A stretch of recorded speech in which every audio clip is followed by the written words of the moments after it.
우리 말씀 볼 텐데 야고보서 1장 2절에서 4절까지 말씀입니다. 야고보서 1장 2절에서 4절까지입니다. 내 형제들이여 여러 가지 시험을 만나거든 온전히 기쁘게 여기십시오. 여러분이 알다시피 여러분의 믿음의 연단은 인내를 이룹니다. 인내를 온전히 이루십시오. 그러면 여러분이 온전하고 성숙하게 돼 아무것도 부족한 것이 없게 될 것입니다. 바람 잦을 날이 없다라는 얘기 많이 들어보시고 또 많이 사용하셨죠? 네, 내 삶은 왜 이렇게 문제가 많을까? 끊이지가 않는데 문제 이러면서 스스로 많이 생각을 하기도 합니다. 우리들이 내 삶의 산적한 문제들 하나를 넘어가면 한신이 하나를 넘어갔더니 또 다른 게 나타나고 또 한신이 넘어갔더니 그 앞에 또 다른 게 나타나고 이쪽에 불을 껐더니 예상 못한 저쪽에서 불이 나고 이쪽 다 막아놨더니 뒤에서 불이 나고 그죠? 그런 삶을 이렇게 잠잠히 돌아보면 답답하기도 하고 그렇게 일이 많은 게 참 놀랍기도 하고 그래요. 그렇죠? 근데 그런 삶은 비단 나의 삶만이 아닌 것 같습니다. 우리의 삶인 것 같습니다.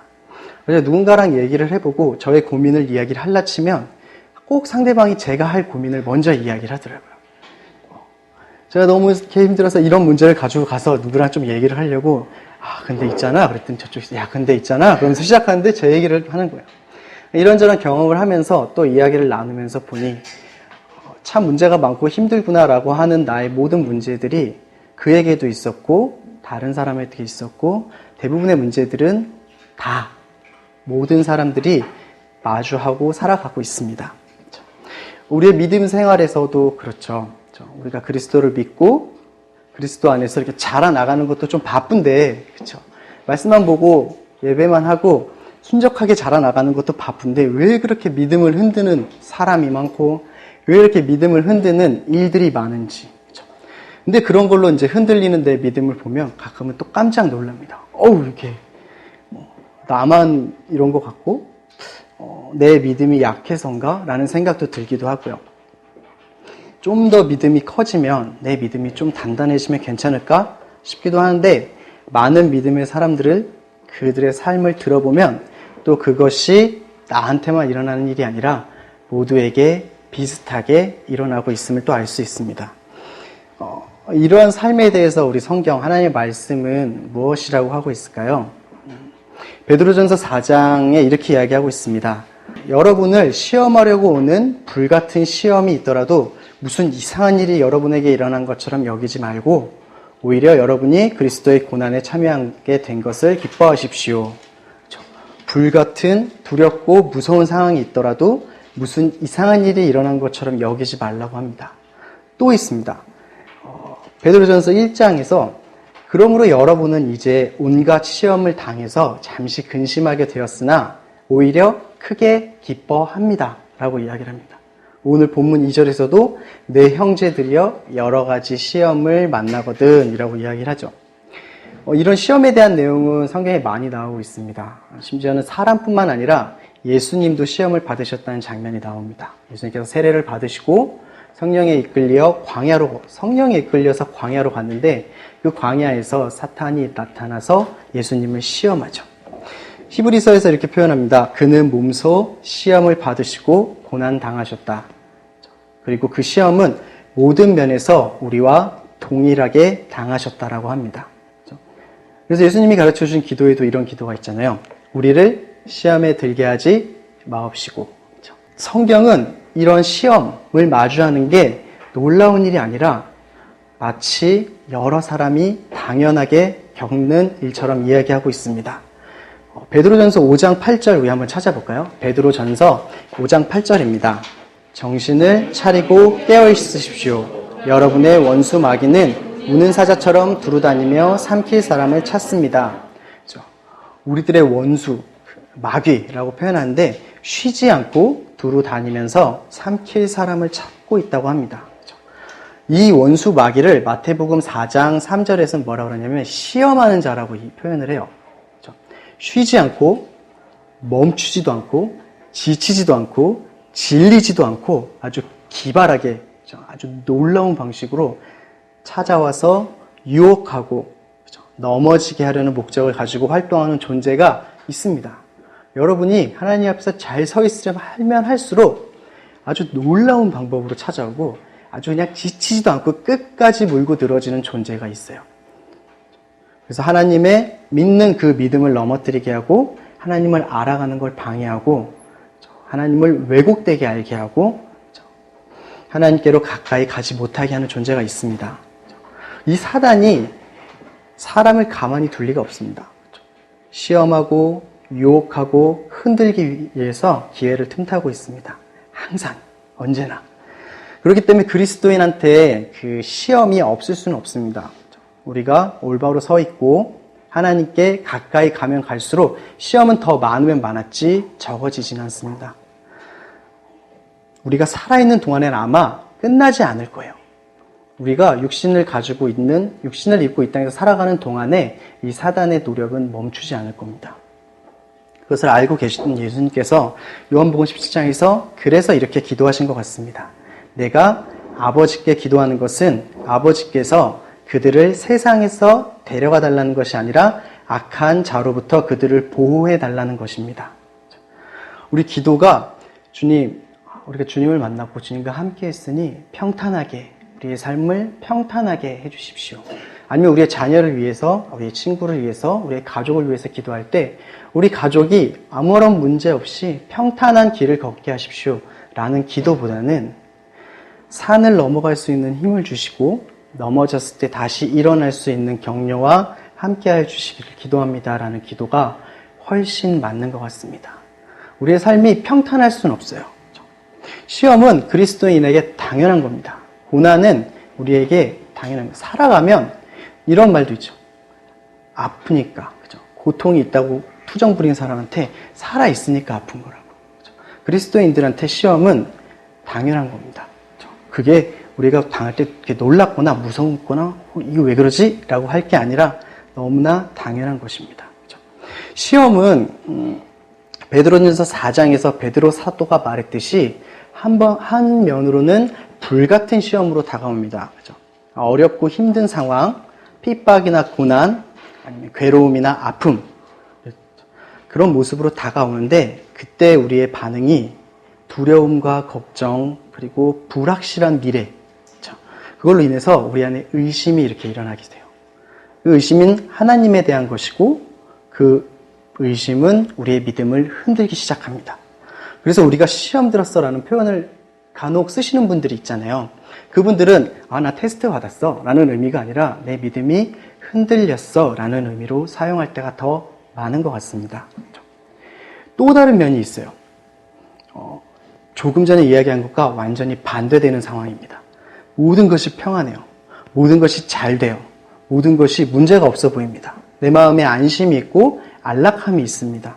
상황도 괜찮고 믿음도 잘 서가는 것 같습니다. 그때 유혹이라는 형태로 우리 앞에 다가옵니다. 이런 믿음의 시험은 우리가 타협하게 하고 하나님에 대해서 살짝 왜곡시킴, 하나님을 정면 부인하게 하지 않습니다. 사단은 하나님을 저주하라고 우리를 이렇게 하지 않아요. 살짝 왜곡해서 하나님을 잘못 삐껴 알게 합니다. 그런 식으로 하나님과 멀어지게 하는 시험 다가옵니다. 그런데 어떤 면으로 보면 이런 시험이 더 무서운 것 같아요. 그렇지 않습니까? 고난이나 힘들거나 아프면 내가 어느 정도 믿음이 있다면 당연히 우리의 반응은 주님 앞에 무릎 꿇고 찾아가게 되어 있습니다. 우리가 아프고 힘들 때 더 주님 앞에 많이 나아가잖아요. 내가 힘들고 괴로우면 내가 이걸 해결할 수 없다는 걸 알면 주님을 찾고 주님께 매달리게 됩니다. 그렇지만 평안한 상황, 모든 게 잘 되는 것 같고 왠지 내 믿음도 점점 커가는 것 같은 이럴 때는 주님을 필요로 하는 것을 잘 인식하지 못합니다. 여러분, 우리가 한순간도 평안할 때도 평안하지 않을 때도 우리가 아플 때도 아프지 않을 때도 주님의 도우심 없이 살 수 있을 때는 한순간도 없습니다. 하지만 우리의 몸이 평안하면 잘 있게 되죠. 고린도전서 10장 12절에 그러므로 선줄로 생각하는 사람은 넘어지지 않도록 조심하십시오 라고 사도 바울이 권면합니다. 그렇죠? 그리고 그는 항상 자기의 몸을 쳐서 복종시키고 있다고 합니다. 왜요? 다른 사람에게 복음을 전하고 도리어 자신은 버림을 받을까봐 자기가 버림받지 않기 위해서 자신은 날마다 죽는다고 또 고백하고 있습니다. 여러분, 우리가 시험 중에 있는 것을 아는 사실은 중요합니다. 내가 시험을 마주하고 있구나 라는 것을 아는 건 중요합니다. 어떻게 생각하면 시험이 없는 경우가 없다고 생각하는 게 더 맞을 것 같아요. 둘 중에 하나죠. 내가 시험이 없다라는 건 시험이 있는데 내가 모르거나 시험을 주지 않아도 스스로 죽게 된 상황이기 때문에 사단이 굳이 건들 필요가 없거나 내 삶이 너무나 평탄한 것 같고 나는 시험 같은 거 없는데 라는 생각이 들 때 둘 중에 하나인 것 같습니다. 모르거나 진짜 없거나 진짜 없으면 사단도 건드리지 않아도 되는 거야 라고 생각을 하는 걸 수도 있죠. 어떤 시험이든 난 다 넘어갈 수 있다 그렇게 자신하거나 나는 완전하다 그렇기 때문에 괜찮다 라고 생각하는 건 굉장히 위험한 것 같습니다. 본문의 2절에서 내 형제들이여 여러 가지 시험을 만나거든 온전히 기쁘게 여기십시오. 3절에서 여러분이 알다시피 여러분의 믿음의 연단은 인내를 이룹니다 라고 이야기를 합니다. 이 시험이란 단어는 원뜻은 이런 뜻이에요. 사람을 옳은 길에서 떠나도록 위협하는 어떤 위험이나 유혹 그리고 그 위험이나 유혹에 빠질 경우에 믿음이 크게 흔들립니다. 근데 좀 이렇게 궁금하지 않으세요? 왜? 이게 우리에게 좋은 게 아닌 걸 알잖아요. 여러분 시험 좋아하시는 분 없나요? 시험을 기뻐하라고 했었는데 시험 좋아하시는 분 다시 그럴게요. 시험 좋아하시는 분? 네, 저도 시험을 싫어요. 시험을 좋아하는 사람은 없습니다. 근데 하나님이 굳이 우리가 좋아하지도 않는 그 시험을 우리 앞에 허락하신 이유가 뭘까요? 하나님 막으실 수 있어요. 하나님 모든 걸 가능하시니까. 근데 하나님 그냥 두시는 이유가 있습니다. 왜 그럴까요? 믿음을 흔들리게 하는 건데, 그렇죠? 우리의 믿음이 흔들리는 상황을 하나님께서 이렇게 종용하시는 걸까요? 우리가 이 이야기를 좀 나누기 전에 한 가지 같이 이야기를 합시다. 여러분, 하나님의 뜻은 항상 완전하고 하나님의 주권은 세상의 모든 영역을 아우릅니다. 여러분 믿고 있습니까?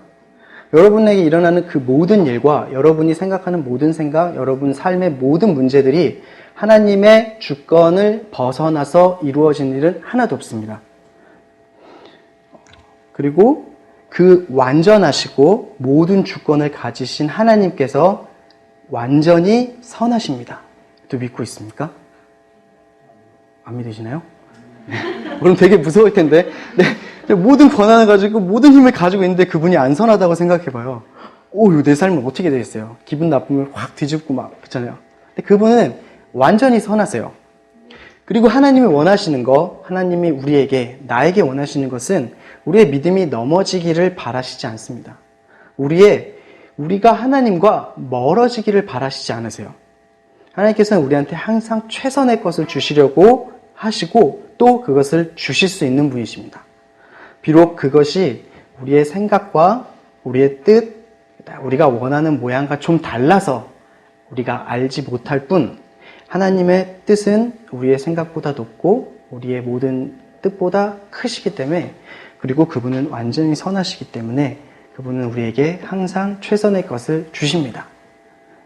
그때는 몰라도 지나면 알 때도 있고 끝까지 모를 수도 있어요. 나중에 천국 가서 주님한테 물어봐서 알게 될 수도 있을 것 같습니다. 하지만 반드시 제가 확신할 수 있는 것은 하나님은 선하십니다. 그리고 우리에게 가장 좋은 것을 주십니다. 네. 야고보서 1장 14절 15절에서 우리 같이 읽어볼까요? 그 야고보서 1장 14절 15절 방금 이야기한 하나님 완전하시고 하나님은 선하십니다. 그 이해에서 읽어봅시다. 각 사람이 시험을 당하는 것은 자신의 욕심에 이끌려 유혹에 빠지기 때문입니다. 욕심이 잉태에 죄를 낳고 죄가 자라 사망을 낳습니다. 라고 말하고 있습니다. 그렇죠? 여러분 속지 않으셨으면 좋겠습니다. 사단은 이런 걸 사용해서도 하나님의 선하심에 대해서 여러분을 의심하도록 만들고 있어요. 여러분 각 사람의 시험당함은 하나님이 우리를 그렇게 만드신 게 아닙니다. 자신의 욕심에 이끌려서 유혹에 빠지기 때문이라고 성경은 이야기를 하고 있어요. 각 사람이 시험에 빠지는 것은 자신의 욕심과 내 죄성을 쫓아서 미혹되기 때문에 일어나는 것입니다. 마치 그 낚싯줄에 걸린 그 미끼를 보고 덥석 물고 죽는 것만. 그죠? 그런 유혹이라는 미끼를 덥석 무는 것 같이 하나님은 절대 우리가 죄를 짓도록 이렇게 미끼를 풀어서 유혹하시는 분이 아니십니다. 내 믿음이 어떤가 내가 한번 봐야겠어. 그러면서 이렇게 앞에다가 축 죄를 갖다 놔요. 살짝. 그리고 나서 물어봐. 그래서 이렇게 물어봐. 근데 우리가 어떻게 딱 건드려서 안 먹었어요. 오호. 그러면서 딱 다시 빼서 이제 미끼를 또 다른 걸로 바꿔요. 요건 넘어가서 요걸로 해서 착 던져가지고 앞에서 살살살살살살 물어봐 해서 딱 물었어요. 그래서 그럴 줄 알았어요. 요놈아. 이렇게 하신 하나님이 아니세요. 하나님은 우리가 죄를 짓도록 이렇게 앞에서 미끼를 던지고 유혹하시는 분이 아니십니다. 하나님께서 우리의 믿음을 검증하시고 우리의 성품이 견고해지게 하시기 위해서 가끔 허락은 하시긴 하지만 우리를 꿰서 죄에 빠지도록 유혹하시지 않습니다. 하나님께서는 절대적으로 선하십니다. 우리를 죄짓게 하지 않으세요. 다만 우리의 믿음을 아까 검증하고 견고하게 하신다고 하셨잖아요. 그런 믿음의 연단을 위해서 우리에게 보호의 손을 잠깐 거둔다던가 우리에게 앞에 시험이 올 때 허락하실 때는 있어요. 그리고 그 믿음의 연단은 반드시 목적을 가지고 있고 그 목적을 반드시 이루십니다. 하나님께서는 시험을 허락하실 때 너무 감사하게도 우리가 감당할 수 없는 시험은 주지 않으세요. 고린도전서 10장 13절에 이런 이야기가 있습니다. 여러분이 감당할 수 없는 시험을 당한 적이 없습니다. 하나님은 신실하셔서 여러분이 감당치 못할 시험은 허락하지 않으시며 시험을 당할 때도 피할 길을 마련해 주셔서 여러분이 능히 감당할 수 있게 하십니다. 그리고 이 말씀은 우리가 시험을 당할 때 믿음의 연단이니 홀로 견뎌보렴 하는 내용이 아니에요. 우리를 홀로 안 두시고 피할 길을 미리 내시고 또 그 길이 어디에 있는지도 가르쳐 주시고 그 시험 가운데 함께 계신다고요. 그래서 히브리서에서 예수님께서 우리와 동일하게 시험을 받으셨고 우리를 동정하시고 또 우리의 마음을 다 아신다고 하세요. 그리고 그곳에 함께 계신다고 이야기를 합니다. 그렇게 하나님께서는 모든 안정장치를 걸고 우리에게 기대하시는 것이 있습니다. 또 이루실 것이 있습니다. 그 이야기를 야고보서 저자는 오늘 이야기를 하고 있는 것입니다. 이런 이야기입니다. 2, 3절을 다시 읽으면 내 형제들이여 여러분이 만약에 많고 다양하고 가지각색의 죄의 유혹이든 무엇이든 그런 시험으로 빠져들 때 그것들 전부 그걸 모두 다 기쁨으로 생각하십시오. 여러분이 이것을 알고 있지 않습니까? 여러분의 믿음의 연단이 인내를 만들어내는 것을요. 그 온전히 기쁘게 여기라라는 이 말은 이렇게 어떤 상태가 완전해지다는 게 아니라 우리가 겪는 그 모든 상황의 모든 가지수 그 전부를 그 모든 것들을 기쁨으로 간주하라라는 거예요. 죄에 대한 유혹으로 사단이 던진 시험이든지 아니면 우리의 믿음을 견고히 하려는 하나님의 연단의 시험이든지 어떤 시험이든지 우리 앞에 있는 모든 시험을 기쁨으로 간주할 수 있다고 말하고 있는 겁니다. 여러분 성경에서 우리가 할 수 없는 건 명령하지 않습니다. 이게 우리에게 그것을 기쁨으로 생각하십시오라고 이야기를 하죠. 하나님께서는 우리가 감당할 수 없는 시험을 허락하지 않으세요. 그리고 그 시험을 감당했을 때 반드시 하나님이 계획한 것을 이루십니다. 그것을 통해서 가장 선한 결과를 내 삶에 이루어내십니다. 그 믿음의 연단의 재료로 어떠한 시험이든지 다 사용하실 수 있으세요. 그리고 그 믿음의 연단은 결국 우리가 하나님과 가까워지게 되는 길이 됩니다. 이 기쁘게 여기라는 말 솔직히 쉽진 않죠. 아프고 힘든데 고통스러운데 뭔가 문제가 있는 것 같은데 기쁘게 여기라는 그 이유는 다 알다시피 믿음의 연단이 무엇을 이루어낸다고요? 인내를 이루어낸다고 말합니다. 베드로 사도가 베드로전서 1장 5절에서 7절에 이렇게 이야기를 합니다. 제가 읽어드리겠습니다. 여러분은 마지막 때 나타내려고 예비하신 구원을 얻기 위해 믿음으로 인해 하나님의 능력으로 보호하심을 받고 있습니다. 그러므로 여러분은 이제 온갖 시험을 당해서 잠시 근심하게 됐으나 오히려 크게 기뻐합니다. 그것은 여러분이 당하는 믿음의 시련이 불로 단련해도 없어질 금보다 더 귀해서 예수 그리스도께서 나타나실 때 칭찬과 영광과 존귀를 얻게 하려는 것입니다. 바울 사도도 비슷한 이야기를 합니다. 로마서 5장에서 이뿐만 아니라 우리는 또한 환난 가운데서도 기뻐합니다. 이는 환난은 인내를, 인내는 연단을, 연단은 소망을 이루는 줄을 알기 때문입니다. 그리고 그 소망은 우리를 낙심시키지 않습니다. 라고 이야기합니다. 환난 중에도 시험에 당해서 근심하게 된 상황에서도 기뻐하라고 이야기를 하고 있습니다. 오늘 본문에서도 이야기를 하죠. 여러 가지 시험을 만나거든 온전히 기뻐하십시오. 근데 지금 읽은 이 세 가지 구절을 다시 한번 살펴보면 이 인내와 소망이라는 단어가 연결되어 있는 것을 우리가 확인할 수 있습니다.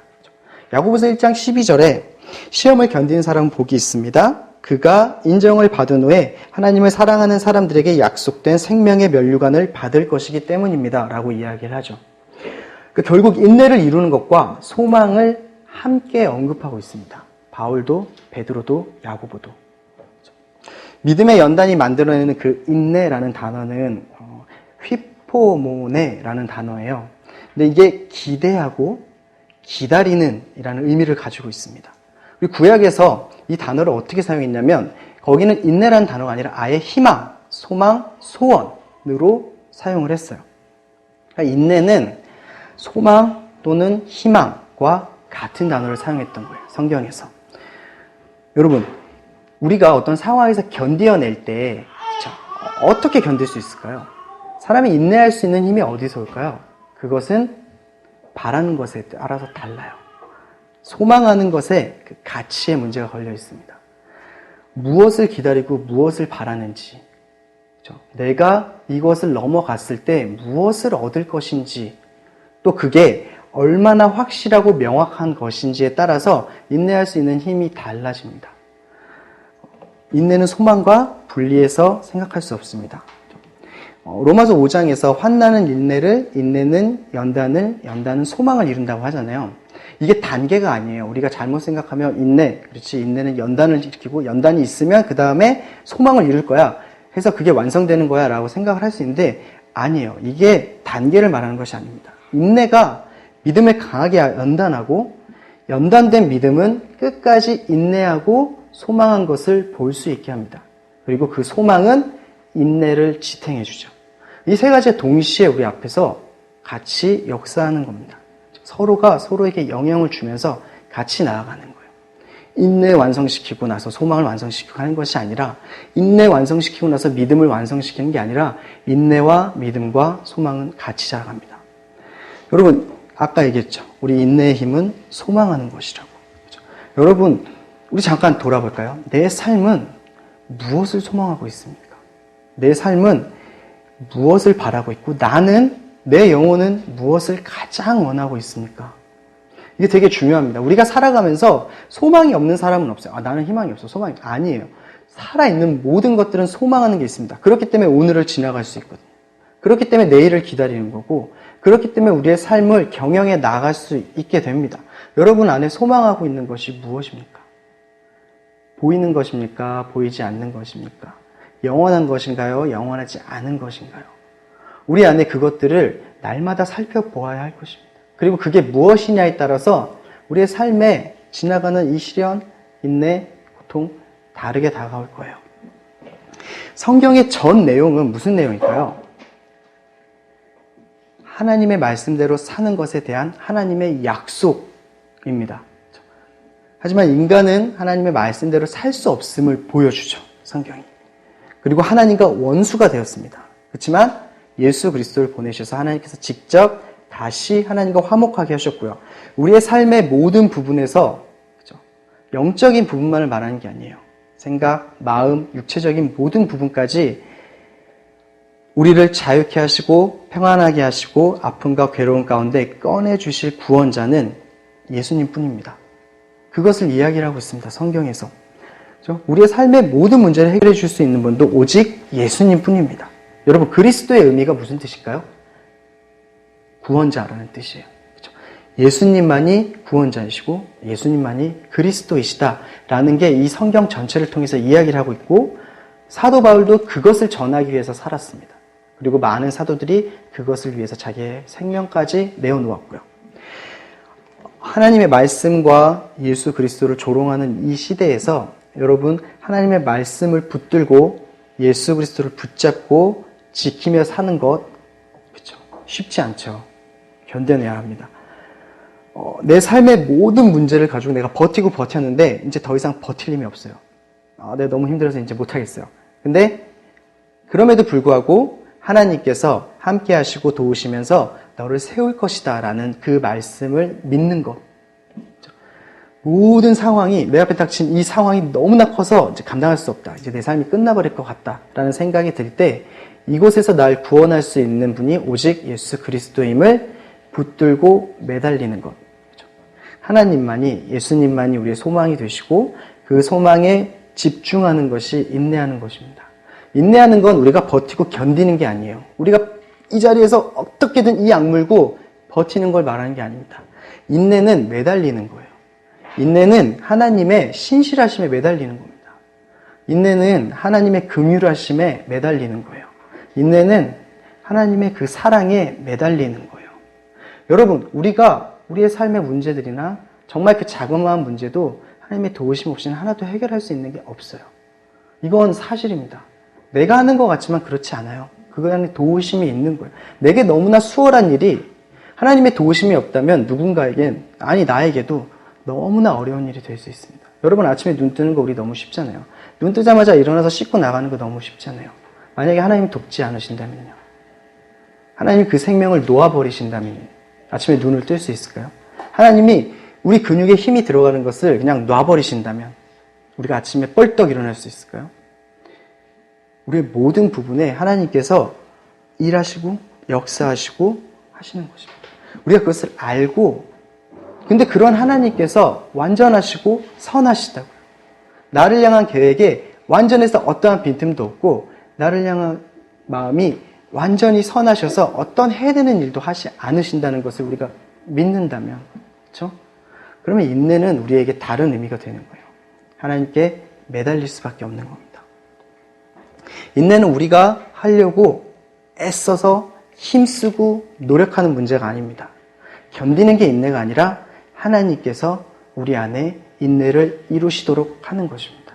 결국 하나님께 매달리는 것이고, 구하고 매달리는 것. 빌립보서 3장 1절에서 사도 바울이 이렇게 이야기를 합니다. 내 형제들이여 주 안에서 기뻐하십시오.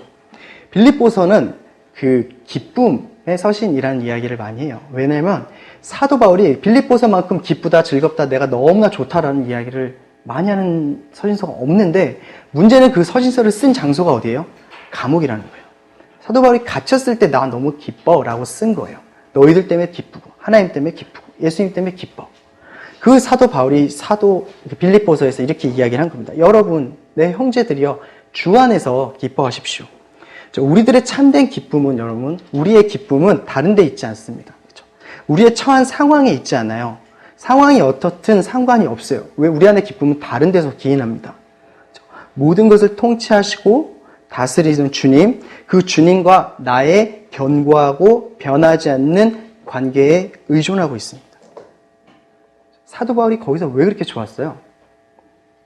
사도 바울 자신과 하나님의 관계가 얼마나 튼튼하고 얼마나 견고한지, 빌립보 교인들이 얼마나 하나님 앞에 열심을 가지고 하나님과 깊은 관계에 있는지를 알았기 때문에 좋은 거예요. 주 안에서라는 그 단어가 바로 하나님과의 관계를 이야기를 하고 있습니다. 믿음의 연단은 주님과의 관계를 더 견고하게 하고 그 관계 안에서 주님께서 일하시는 것입니다. 이러한 말을 야고보서가 오늘 본문에서 말하고 있습니다. 4절에 인내를 온전히 이루십시오 라고 이야기를 하잖아요.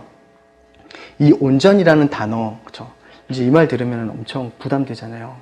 하나도 못 참으면 안 될 것 같고 막 그렇잖아요. 근데 이 온전이라는 단어가 보통 어떤 때 사용이 되냐면, 그 사용되는 대상이 있어요. 어떤 대상이냐면 완전히 하나님께로 돌아선 심령에 대해서 사용합니다. 그리고 하나님께 자신을 완전히 속박시킨 사람에 대해서 사용해요. 그러니까 하나님의 말씀에 껌뻑 죽는 사람을 말하는 거예요. 인내를 통해서 우리가 하나님 앞에 온전히 돌아서게 하고 하나님과 성령님께 자신을 완전히 순종시키는 것, 그 일을 이루라고 이야기를 하는 거예요. 하나님과 우리의 올바른 관계 가운데로 들어가는 방법으로, 그죠? 인내를 이야기를 하고 있습니다. 인내가 온전히 이루어진다는 말은 우리가 잘 견뎠다가 아니라 우리와 하나님의 관계가 올바로 정립되는 것을 말하고 있습니다. 아까 우리 인내를 견디는 힘이 하나가 저거잖아요. 소망이라고 이야기를 했잖아요. 여기서 또 그 다른 이야기를 하고 있습니다. 인내의 돌파구는 관계입니다. 여러분, 그 고난의 돌파구는 다른 게 아니라 관계에 있어요. 인내를 온전히 이루십시오 라는 말은 우리가 인내를 온전히 이루라는 말로 좀 들리잖아요. 주어가 그렇잖아요. 근데 이 말의 주어는 사실 이 수신자들이 아니에요. 우리가 아닙니다. 네가 인내를 온전히 이루십시오라고 하는 말이 아닙니다. 이 말의 주어는 인내예요. 인내로 하여금 온전한 일을 가지게 하라, 온전한 일을 이루게 하라 라는 말이 이 말입니다. 여기 사형 명령이라고 혹시 들어보셨어요? 제가 세형자매님 보고 세형자매님 제가 가서 문 좀 열고 오세요. 이렇게 해서 문을 열어요. 그쵸? 누군가를 시켜서 어떤 행동을 시킵니다. 제가 하는 게 아니라 누군가를 시켜서. 그걸 사형 명령이라고 합니다. 그 사형 명령을 여기서 사용하는 거예요. 여러분, 인내가 여러분으로 하여금 온전히 일을 이룰 수 있도록 하십시오. 내버려 두십시오. 맡기십시오 라고 이야기를 하고 있는 거예요. 사형 명령이 성취되려면 제가 세형자매님이 문 열러 가는 걸 절대 막으면 안 돼요. 제가 시켜놓고 제가 막으면 절대 안 열리겠죠. 그리고 그 인내를 이끌어 가시는 분이 바로 누구시라고요? 인내가 어떤 생물이 아니잖아요. 인내가 어떻게 인내를 이룹니까? 인내가 자신의 일을 어떻게 이룹니까? 그 인내를 하시는 분이 하나님이시라고요. 그러니까 결국 하나님께서 우리 안에 그 인내를 이루어 가실 수 있도록 내어 맡기라는 거예요. 여러분, 아까 관계라 그랬잖아요. 그 관계 안에서 하나님 무엇을 말씀하시고 어떻게 서 있길 바라시는지를 찾는 거예요. 그리고 내가 그것을 견딜 때 내 안에서 하나님이 이루어 가신다고요. 인내를. 근데 하나님께 내어 맡기면 되는데 제 안에 있는 그 불신, 진짜? 라는 이 죄성과 유혹에 막 딸려가고 싶은 이 마음, 저의 악함, 또 연약함, 우리의 약함이 하나님한테 내어 맡기지 못하고 꽉, 손가락 하나 꽉 잡고 있어요. 이거 절대 놓지 않는 거예요. 하나님이 그것을 하실 수 없게 힘을 주고 있습니다. 불확실한 상황에 대한 두려움이 때론 살다 보면 세상과 너무 다른 거예요. 이제껏 내가 살아왔던 방식과 너무 다른 거예요. 그래서 나는 맞다고 생각하는데 다 틀렸다고 하니까 정말 내가 틀린 걸까라는 근심 등 모든 문제를 제가 다 말로 표현할 수 없지만 내 안에 1000명이면 1000명이 다 다를 거라 생각을 합니다. 각자 다른 그 스스로의 마음이 만들어낸 내가 주님한테 내어 맡기지 못하는 하나님이 일하시지 못하게 하는 그 무언가가 있을 것이라고 생각합니다. 하나님으로 하여금 하나님의 일을 이루실 수 있게 하실 수 있게 내어 맡기고 우리는 하나님을 더 붙들고 매달리는 일을 하면 우리 안에 인내를 이루시는 분은 하나님이십니다. 그리고 그분께서 일하시면 그리고 그분께서 이루시면 여러분은 온전하고 성숙하게 되어서 아무것에도 부족한 것이 없게 될 것입니다. 하나님께서 친히 여러분을 온전하게 하시고 굳건하게 하시고 강하게 하시고 견고하게 하실 것입니다. 베드로전서에서 베드로 사도가 시험받는 그리스도인들에게 한 말이에요. 믿음의 연단은 신자를 그리스도와 더 깊은 교제 가운데로 그리고 더 큰 신뢰 가운데로 이렇게 데려갑니다. 더 깊은 가운데로 이끌어가고 그 관계가 우리를 온전케 합니다. 그걸 누가 한다고요? 하나님께서 친히 이루신다고요. 여러분 인내를 온전히 이루십시오. 하나님께서 하실 수 있도록 그분에게 여러분 마음의 그 자리와 여러분의 마음을 좀 내어드리십시오. 여러분 하나님을 어떤 분이신지 우리가 보고 알았으면 듣고 알았으면 그분의 성품에 더 의지하고 내어드리는 것이 필요합니다. 여러분 그 부분은 우리가 사도 바울이 한 것과 마찬가지예요. 내 몸을 쳐서 나의 자아를 자꾸 깨닫게 해서 주님의 앞에 무릎 꿇게 해야 해요. 하나님께서 온전하게 이루신다고 나는 아무것도 하지 않고 탱자탱자 이루십시오. 뭐 한번 봅시다. 라는 게 아니에요. 여러분, 하나님께서 분명히 요구하시는 게 있어요. 내어드리고 맡겨드리는 거예요. 그게 뭡니까? 그 말씀 가운데 순종하고 그 말씀 가운데 나아가는 것. 예수 그리스도를 통하여서 하나님과의 관계가 더 깊어졌다면 인내가 이루어질 것입니다. 여러분, 이 야고보의 마지막은 아니죠. 시작이죠. 온전한 인내를 이루십시오라고, 인내를 온전히 이루십시오라고 이야기를 하잖아요. 네, 이 말씀을 이렇게 보는데 단순히 여러분 잘 견디셔야 돼요 라고 하는 이야기가 아닌 것 같습니다. 그렇지 않나요? 예전에 그런 저 동기들하고 그런 얘기를 한 적이 있어요. 셋이 이렇게 있었는데 셋이 같은 그 사역을 하고 있었어요. 근데 한 명이 중간에 나갔고 두 명, 저랑 또 다른 한 전도사랑 둘이 있었고, 근데 나만 우리 둘한테 좀 힘든 일이 있었어요. 저희한테 있었던 게 아니라 그 공동체 안에. 그래가지고 나중에 모든 일이 다 끝나고 그렇게 셋이 모여서 이야기를 하는데 먼저 나간 그 친구가 그러는 거예요.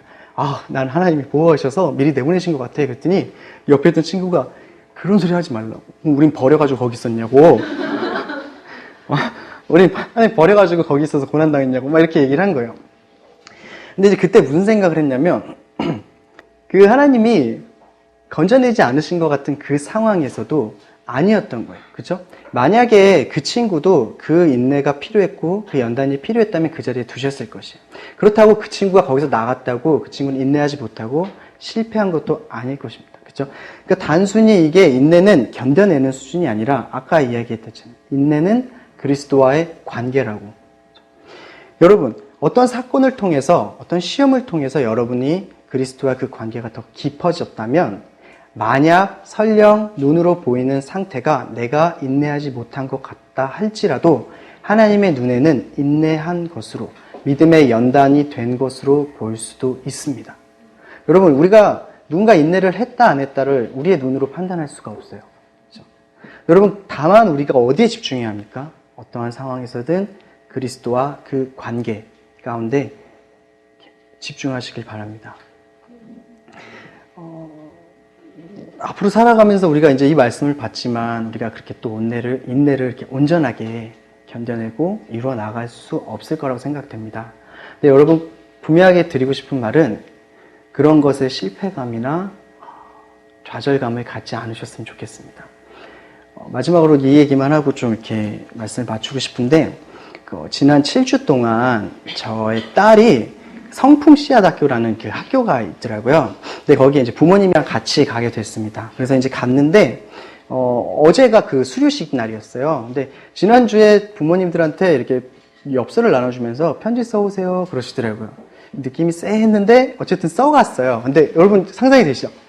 수료식 행사가 딸한테, 자기네들한테 그 써온 편지를 읽어주는 거예요. 그래서 너무 당황해가지고, 다행히 아내가 써서 아내 보고 읽으라고 이렇게 하고, 나는 안 써온 걸로 난 따로 줄게. 막 이렇게 하고 어쨌든 됐는데, 그 편지를 자녀를 옆에 세워놓고 이렇게 읽어주는데, 많은 부모님들이 다 이렇게 울더라고요.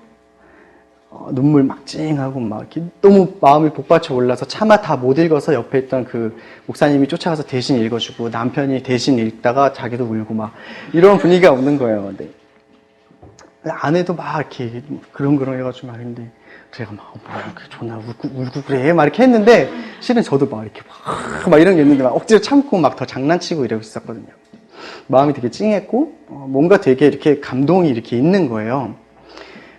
근데 편지 내용이 그렇게 특이하거나 엄청나게 힘든 내용이나 아니면 엄청난 내용이 아니라 여러분 다 아시죠? 우리에게 와줘서 고맙고 잘 커져서 고맙고 안 아파서 고맙고 그죠? 가끔 힘들 때 이렇게 응원해줘서 힘이 된다. 고맙다. 이 얘기인데 여러분 지금 우리는 이렇게 들으면서 이렇게 그렇게 눈물 날 얘기인가 하지만 거기서 갔을 때 반주 때문에 그랬나?